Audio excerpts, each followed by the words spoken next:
Alright, we're here in Lindsay, Nebraska, picking up a pivot irrigation system.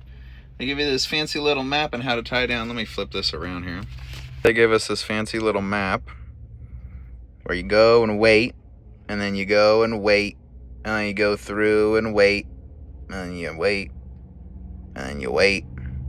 But then they tell you how to strap it down, which is a walk in the park anyway. But we got some tires, and in that building we load up some the pipes and stuff. No, I'm sorry, we load up the tires in that building, and we load up the pipes over there. But yeah, just waiting for a phone call. Ended up bumping that last zero turn off this morning about 8 a.m. In Council Bluffs, then a little 2-hour deadhead out here. This takes us down to Loop, Texas, which is just north of Midland by about hour and a half or so. We have upgraded to our second waiting location right here. Now we wait to go in there. So here in the rules, there is no photos or video allowed inside the factory.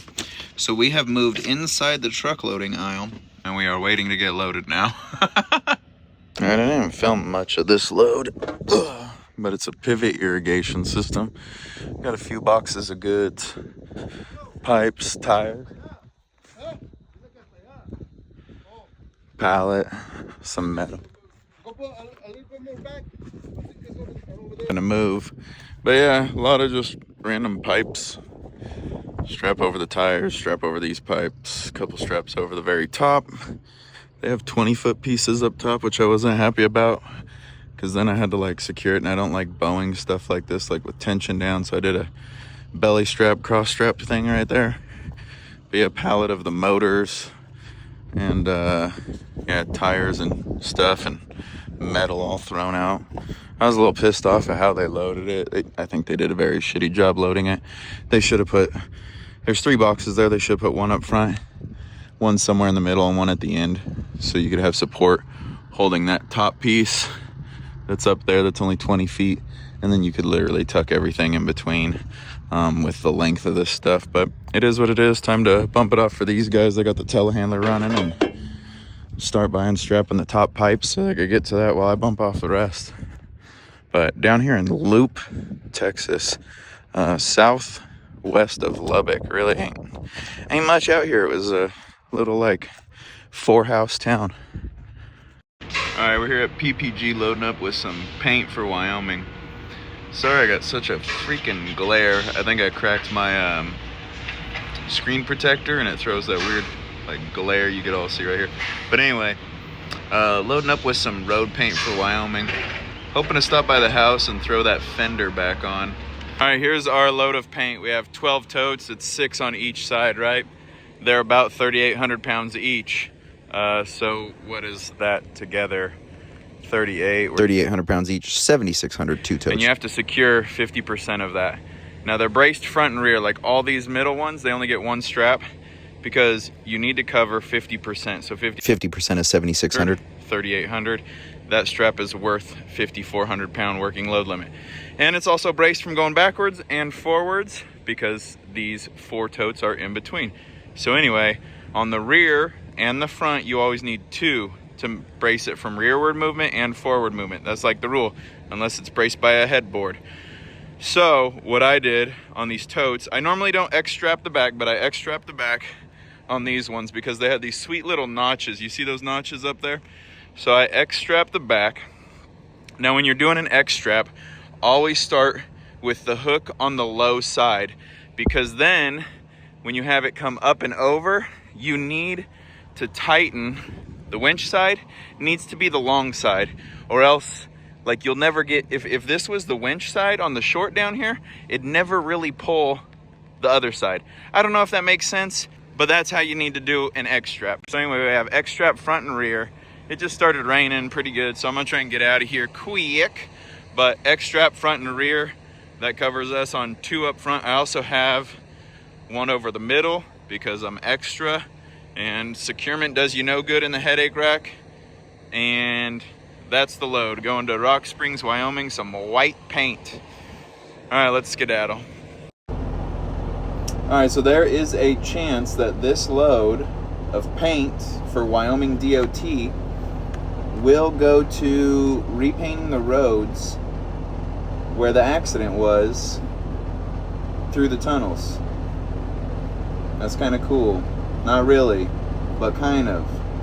Like, I'm hauling paint that I'll know exactly where it went in this economy. But anyway, time to get out of here. Well, we've got Kona with us for the week. I'm Bubba Girl. You may have noticed the fender was missing in the last video or two. Put that back on when I was at the house. I don't know if I ever explained it, but if I didn't, the bracket right there broke. So we just had to put a new angle bracket on. Luckily I had an extra one. But anyway, still got this load of paint. Stopped off here in Cheyenne. Got some fuel across the road at Flying J. Came over to McDonald's to walk Kona in the landfill. So, by the way, the freaking Flying J wings here in Cheyenne, I don't know if they're all like this, but those are some of the best wings I have ever had. Out here in Salt Lake City, we've got Kona with us. Hi, baby girl. Are you eating some breakfast finally? Yeah, big stretch. We bumped off those totes of paint, and we're getting reels here from Duraline and just taking them back to Denver for tomorrow. So, not too big of a run, like 480 miles. We deadheaded from Rock Springs here. I think I might be getting those, I don't know. They're loading a whole bunch of those up on the truck behind me. But we're just patiently waiting. So we have 11 reels, 2 in the front, single, double, double, double, double. We're up here. Took a little hike up this hill, walking Kona. These are just running from Salt Lake over to Denver. Oh, I forget if this is Echo Canyon, I think. Echo Canyon rest area, but I got some tables and stuff up here. You can go for a hike. Tables up there. Whoop! She wants to go walking that way, so we'll let her sniff around. But anyway, yeah, it's one of my favorite rest areas to kind of bail off at and enjoy the view when you got time. The rock is just crazy over there. But yeah, as far as the load goes, we just did 2 chains up front, single, single, single, single, and then 2 in the rear again. So, yep, that's that, and here's the view. Now, if you do make the walk up here, you'll notice you'll come across this sign and this fence. Closed annually to public access, January 1st to the 2nd Saturday in April. Today is April 7th. We have only had one Saturday. So just be sure not to go through this massive hole in the fence and go walking this way. Come on, Kona. Because, you know, wintering wildlife. We are 5 days away from the 2nd Saturday. Breaking the law, of course, for a little public lands. We do what we want. So yeah, like I said, we just used 2 chains up front. All the binders and stuff are on the other side. Then single, single, single, single, single. Double at the end. But when you're chaining up, there's a few different ways you could chain. So I like taking up some slack by creating a triangle, going around a spool and a stake pocket, and then hooking back. Always make sure, I was taught, always make sure the hook is up. So if it was facing the other way, that'd be hooked down. You want it hook up, so it's like the hook is being pulled against the tension. So you notice hook up, and you'll notice this little weld right here. You don't ever want to hook to the weld because that'd be the weakest point of the chain link. So that would break before anything else. But yeah, so there's the triangles that you can create, or you can come straight down and hook the hook to something like the stake pocket edge. And that just runs under and then back up. Do that. And let's walk around here. And here's all the binders and snap binder and ratchet binder. I just hook it in between the chain and then throw the excess around the binder and bungee it up so it doesn't bounce around. There is some like FMCSA regulation where you're supposed to bungee any loose chain. So I have hooks on both ends of my chains. A lot of equipment haulers will not have hooks on both ends. They'll just have a half chain. I have 20 footers and 10 footers. Equipment haulers will have like 3 footers or 5 footers, and they will just hook the chain like to the rub rail or the equipment, and then hook the binder directly to the equipment or the rub rail and tighten that. And so they'll only have half a hook, or half of it, one hook on the chain, the other hook on the equipment, and then the other hook for the chain on the trailer, if that makes sense. But triangle around a stake pocket. So there's a whole bunch of different ways to skin a cat when it comes to securing with chains.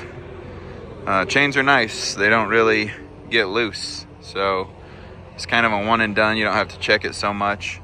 Here's one that's just around a spool, and then back to just the stake pocket. But we're gonna go bump this off this morning and then head over to Kansas. So I bumped those reels off and was in Colby, Kansas, and saw this. I don't know how you let a truck get that dirty on the outside. I mean, like, look at where the fuel goes in. It's just filthy. And then same with the steps. I mean, I don't know, man. Take pride. Get a truck wash. So I didn't get any unloading of those reels. Apologies. But we're here in Kansas, loaded up with some more Kubota stuff. Land Pride. I don't know whether you call it Land Pride or Kubota. It goes to Kubota dealers. It has Land Pride all over it. Bat wings, clothing. Oh, I don't know what we got over there. Clothing with a bucket. Metal stuff. And then bush hogs. A 5-pack of bush hogs and another 5-pack. So let me step back. I'll show you the whole load. Sorry if there's some wind. I do have my hand trying to cover it. Okay, there's the whole load. So let's start up front as far as securement goes. It's a bugger, these things. It's just because they're rounded and it's really annoying. They make you use like safety stuff like steps and everything.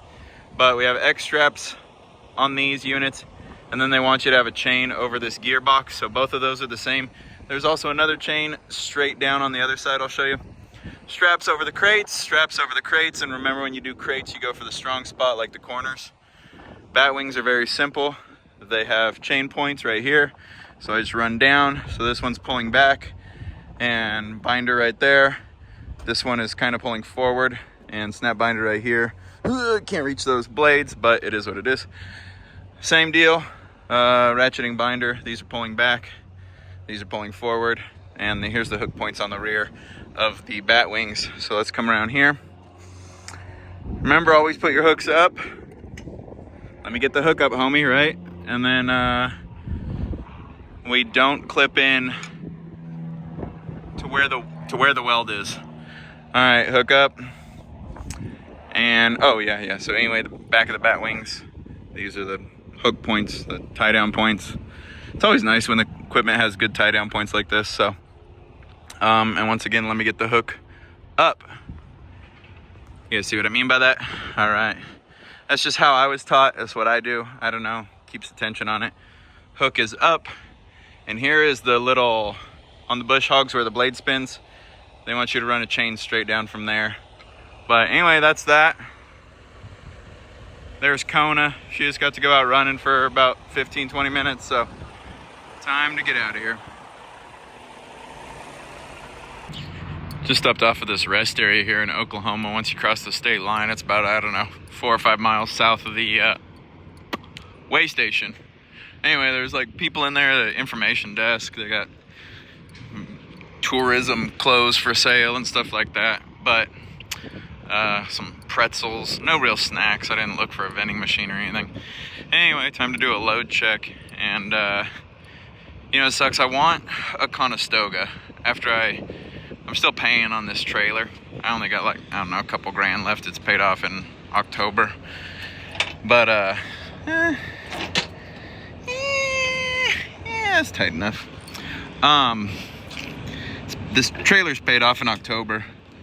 And I want a Conestoga. But there is something cool about like just seeing the load on the deck as you're rolling down the road. Anyway, gonna do a load check. Gonna tighten that back one up, and that requires both hands. So anyway, this is a nice day out. So this is one of my little cubbies. I got some cleaning supplies, some extra paracord for tying down the tarps. 75 Chrome Shop. Ooh, hello April. Keep our water, some pajamas, meat sticks, snacks, wet wipes. Anyway, plethora of stuff. First aid kit. Anyway, I keep some extra lights up in here. These, I bought these a long time ago when I had my 386. These are the turn signal lights that go on the front fender. And I've been waiting to find a cool 386 that's just parked at a truck stop to give those to, like leave them for them. Hello, beautiful. But I have not seen one yet. Let's hang this up because it's actually warm. But anyway, just grabbing a snack out of the cupboard after doing the load check here. Got all the toys for the dog, her shark, her little cow. It's like a monkey cow. You like the monkey cow? You like the monkey cow? Okay, okay. She loves this like nylon bone thing. It is getting, I don't know, weirdly dingy. But anyway, isn't she precious? She met a skunk last night, so her face kind of smells. But time to kick rocks. So I was able to bump off 2 of those Land Pride deliveries on Friday, then shot down here to the 595 truck stop. It's just outside of Tampa. They've got a pond here, and there is a lot of little wildlife. All these baby chicks with mama duck, these birds that wanted some of my food, which they got some, and then some turtles in the pond there. There's also some iguanas that hang around the bank. So it was really nice. The weather was good. Didn't have to like idle the truck to stay cool. I don't have an APU or anything on this little thing, but only idled a couple times just to like let the truck cool down for 20 minutes and then kind of have the curtains closed. So really nice weather for Florida. And I mean, this was early April, but yeah, got stuck here for the weekend. There's some turtles. Got stuck here for the weekend. Wasn't a bad place to get stuck. They definitely need someone to go through the parking lot here and get rid of the junk. And the locals really need to support this place because they charge $32 for parking. People don't shop inside. Good morning from Florida. We're down here in Homestead, bumping off that top crate and that 5-pack up front. And then we run up to Naples to drop those last 2 crates. Pretty nice morning. Got here before the workers show up at 7:30. Well, some of them got here at 6:30 and let me in the gate. Tight little circle around and then back up between that fence and that awning structure. But yeah, we're gonna bump these off. I'm gonna go see if they'll let me out of the gate, walk next door and get a coffee. We got a backhoe, got a front end loader on a tractor with a bush hog, skid steer. This actually looks like all customer equipment that they're working on. Even a New Holland over here. They got side-by-sides. They got 0 turns. They'll even sell you a Ford. It's obviously like a company vehicle. But super nice morning. I am tired as all get out though. I could not sleep worth a crap. Couldn't get to sleep. Out walking Kona and the stuff you see in the wild. So Monday morning come around, we bump off in Homestead and we bumped off in Naples. We were empty. We shot up here to this Seffner, Florida, TA, getting 4 new trailer tires on the rear, as well as my pinion seal been leaking. Man, I have to tell you guys about that pinion seal job. Not happy about it, but here we were in the shop. They didn't get it done at night because the tech didn't have the right socket to take off the freaking yoke nut. But we are here. It's so funny. They were servicing all the TA Ford vehicles when there's the Ford dealer right over there. Like, you could save money and drive them over. But anyway, next morning we got in and they were able to do the pinion seal. And this is where I am pissed about the pinion seal. I'll have to tell you about it later. But got 4 new trailer tires, and check this out. Freaking go up north to load and, oh, nail right in one of my brand new trailer tires. Duped. Anyway. Hey, what's up, YouTube? Just wrapping up editing this video. About to unload these reels, so stay tuned for the next video on that. That comes out of Texas, going up here to Fernley, Nevada, in the middle of nowhere, doing a job site delivery for a solar farm.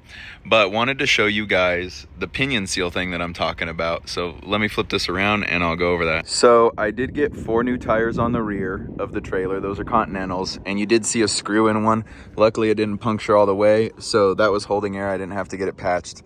And that literally had 200 miles on it, so I was really pissed about that. But I did get my front pinion seal replaced. As you can see, there was some leakage, right? A little dirty. Now, let's see if I can focus in. See those like gear teeth looking things, and see the rubber right there? You're not supposed to be able to see that. So the freaking guy who did the pinion seal at the TA in Seffner, he says, long story, there's supposed to be a freaking cast steel, same material as the yoke. So by the way, that's the yoke that the U-joints go in. There's the U-joint, and then back there is the yoke nut. Sorry, this is, there we go. That's the yoke nut. Big thing that holds the U-joints is the yoke, and then that's the universal joint. There's supposed to be a dust cover behind that to protect the pinion seal, which is rubber, and you shouldn't be able to see those little gear notches. The dust cover looks like this. I'll get to the back one here. Hang on, sorry, bad zoom. Oh, and now we got to flip. That is the dust cover. You see that cast steel thing right behind that yoke and in front of the differential neck? Yeah. That's steel. Now, here's what pisses me off. So, when I got the work done that morning, scoot over, baby girl. Oh, you kisses. Scoot.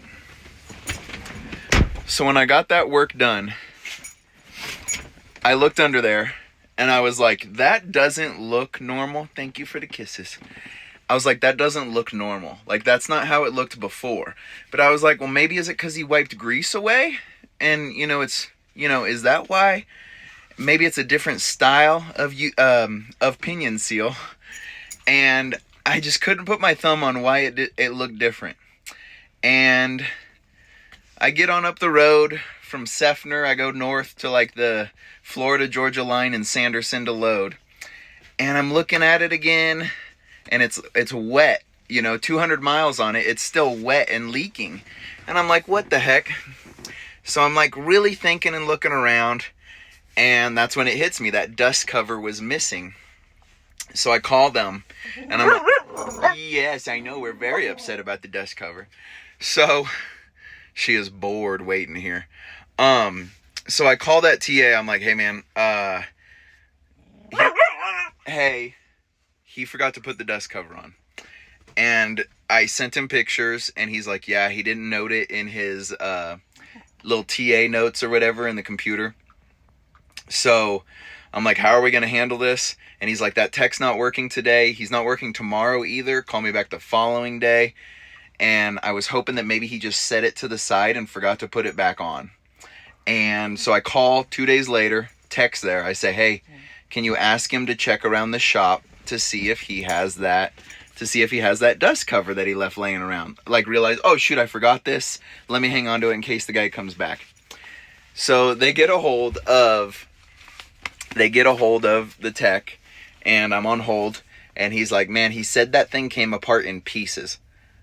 No, he freaking lost it. He just not admitting it. That's cast steel. It doesn't come apart in pieces. It wasn't cracked. Nothing wrong with it. Oh, so that pisses me off. So now I got to waste time going to a TA Petro, have them source the part for that, have them replace the pinion seal again, because he had a hard time taking the yoke nut off. Granted, that's like an 1.5 inch nut, 500 foot-pounds of torque. You got to use heat most times, and he actually ended up having to cut it. Oh, thank you for the kisses. So I'm not happy about it, I'll tell you that, but it is what it is. We got to get that dust cover back on there, and the shop down in Florida said, hey, it'll be under warranty. So that's just trucking. It is what it is. You go in for tires, you might get a nail in your tire within 200 miles. You go in for a pinion seal repair, a leak fix, it's maybe still gonna leak, and they'll forget to put a part back on. But that yoke nut is 500 foot-pounds torque. It's like 1.5 inches, maybe even bigger. Huge nut that holds that yoke on. And so he had to use heat. And then he said he couldn't get it with the heat and the impact, so he had to cut it with a grinding wheel to finally get that yoke nut off. And when you replace a pinion seal, you replace the pinion seal and the yoke nut. Those are one-time use deals. And you have to replace the yoke if there's play in it too. You want to replace that. That's like $200 yoke. But there's no way from the heat, from the grinding, because the yoke protects the dust cover. So there's no way that he was grinding and it was also cutting into that dust cover. The dude forgot it. And that's what pisses me off, that he just wouldn't admit, like, hey, I forgot it. He had to cover his ass and tell the shop it came apart in pieces. No, if it came apart in pieces, you would have told me, because I was standing by the door and walking Kona the whole time, you know, while I was waiting for you. And back and forth, we had some interactions. The dude forgot it. Dude, there is something that pisses me off about ownership, of just like owning up to your mistakes. We all make mistakes. Regardless, though, the only thing that sucks is it's going to waste my time having to try and sneak into a TA or Petro shop, get that dust cover replaced, get the pinion seal replaced, because they got to source the part from Freightliner for that dust cover. It's a Meritor rear end. But anyway, that's what I'm talking about with the pinion seal. So if you made it to the end of the video, we just want to say thanks for watching, and we appreciate your likes, comments, and subscribes. Speak. Oh, speak, baby girl, speak. Oh. All right, stay loaded.